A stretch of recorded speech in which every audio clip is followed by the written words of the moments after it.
নমস্কার বন্ধুরা, আজকের কবিতার নাম কঠোর গ্রীষ্মে বৃক্ষ। লেখা ও পাঠে গোপাল দাস। দিনে দিনে তাপমাত্রা বাড়ছে, অসহ্য কষ্ট প্রখর রৌদ্রতাপে।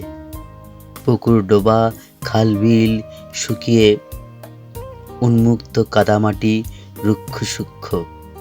জলজ উদ্ভিদ, পোকামাকড়, মাছ লুপ্ত প্রায়, গুপ্ত আঘাতে প্রকৃতি। বৃক্ষের অভাবে পাখিরা দিশেহারা, কোথায় বাঁধবে বাসা, খাদ্যের অভাব।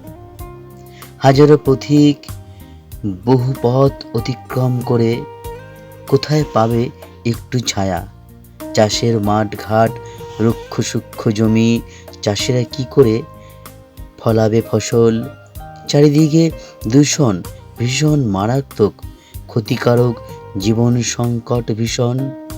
অক্সিজেন বৃক্ষের দান অমৃত, কার্বন ডাই অক্সাইড গ্রহণ বিষ। প্রেমিক মন শান্ত শীতল ছায়ায় একটু বিশ্রাম নিতে চায় কল্পনায়। হাজারো দুঃখ কষ্ট যন্ত্রণা ভুলে একটু শান্তির খোঁজে বৃক্ষ কোথায়।